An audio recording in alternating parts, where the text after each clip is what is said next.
Hi, I'm Dave from boinoband.com, and welcome to Day 3 of my 7-day song tutorial on Electro House.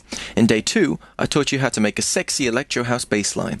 In Day 3, I'll be adding some sweet effects to fill out the beat a bit, along with 2 more synth patches, a simple sampled vocal R sound in NNXT, and a cheeky little blip which has a lot of swing to it, for which I'll use the ReGroove mixer.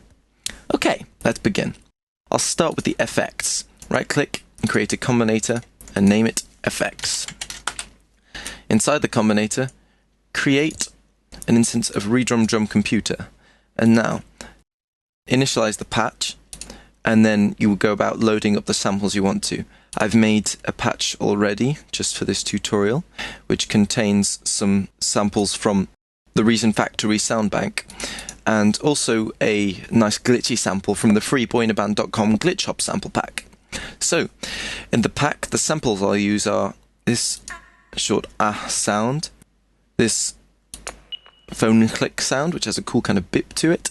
I've changed the pitch on this one so that it's in time with the music. I did that by ear. And this sweet woo kind of scratch sample, along with the aforementioned glitchy sample that I'll be using in the chorus.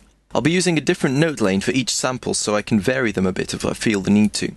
So, right-click inside the Reason sequencer on the FX channel and add new note lanes until you've got 4 note lanes.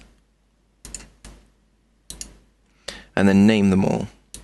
So we've got ah for the vocal ah, phone for the phone click, woo for the scratchy one, and glitch.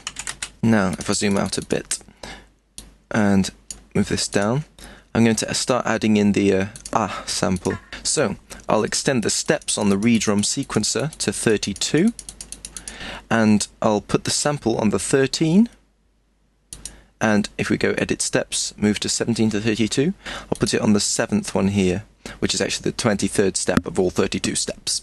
This gives the beat an even more unusual disjointed feel by emphasizing an on beat and then an off beat. So, right click and copy the pattern to track. If we look in the Reason sequencer, just zoom out here, is put it on the glitch one. You need to make sure it's on the R one just so things are in the right place. If we select our phone note lane, then we can get to work adding all these notes in. I'll just put all the notes in now. Okay, so if you take a listen to this now, got that ah sample there, phone sample which is at every 2 bars, and then that woo, which comes in every 4 bars. That just gives it a bit more musical definition, I think. And then we've got this glitchy sample here, which if we solo out the bass as well, notice it's on the same notes as that. That just harmonizes with the bass, and also gives it a bit more edge. I'm going to be using this sample only in the choruses, just to add that grittiness when it needs it most. Next, if I unsolo these, I'm going to start adding another vocal sample. If we minimize this, right-click and create a combinator and call it Vocal R. This time we'll be using the NNXT since we want to control the pitch easily. So right-click inside the combinator and create NNXT Advanced Sampler. Right-click and initialize the sampler and open it up.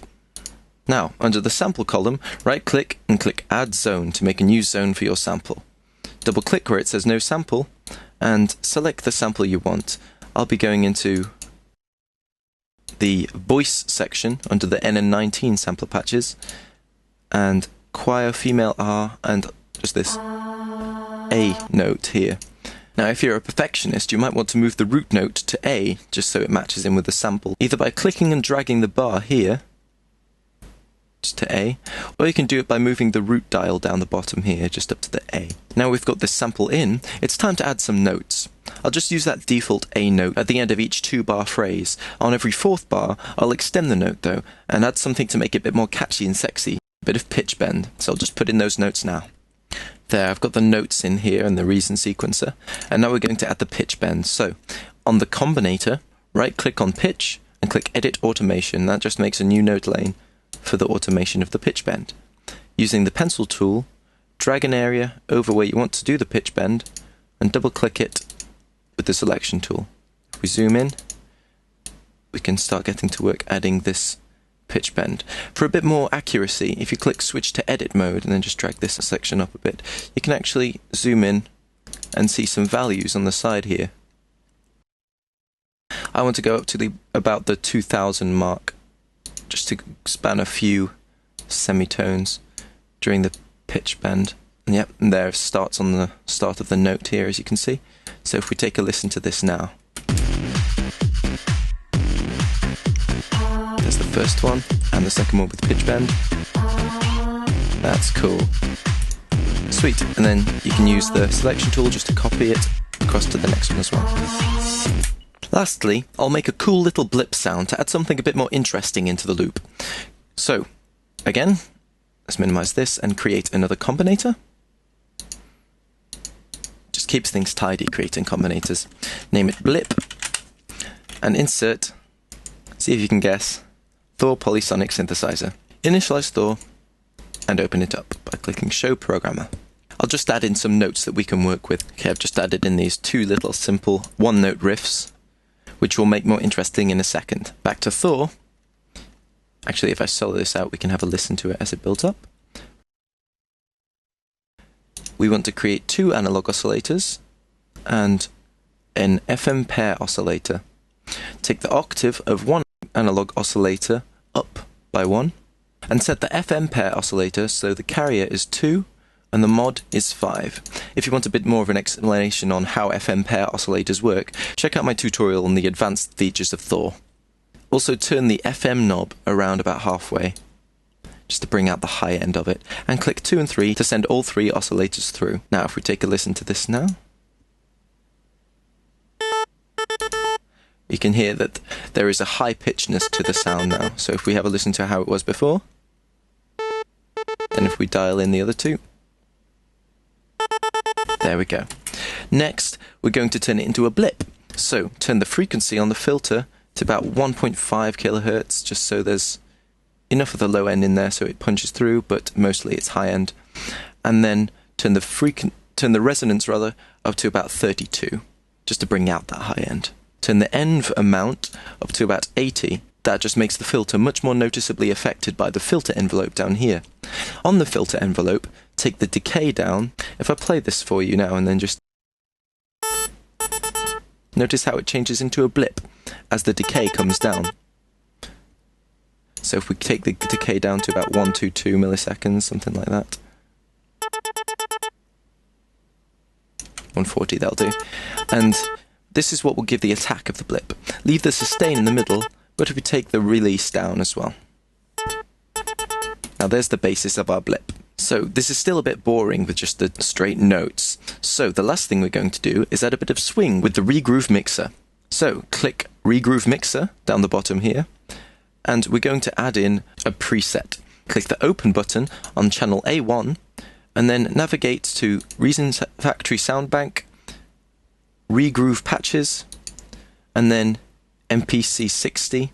I chose one from the MPC 60 because I like the MPC shuffle. The MPC is a hardware sampler, by the way. If you want to see one in action and simultaneously geek out a bit, check out my live MPC drum and bass breakdown with some Transformers samples.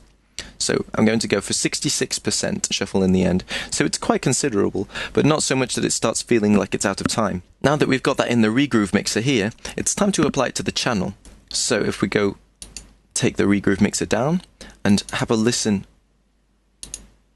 If I take this off, that's without it, and then if we click the drop down here on the note lane and select A1, which you can see 66% shuffle, now take a listen. Much better, it really fits in now. So there you have it, a beat that's much more interesting to listen to, and some simple synths that swing like a married couple that don't find each other attractive anymore, but are too scared of the potential lack of social security to suggest a divorce. Tune in for day 4, where I'll be teaching you how to make a sexy lead synth, and then it's only one more day until Graphic Skill's awesome vocals will be added. See you tomorrow! If you found this tutorial useful, help me out by rating this video, or posting a comment so other people can find it. And don't forget to check out my website, boyinaband.com. Have a nice day!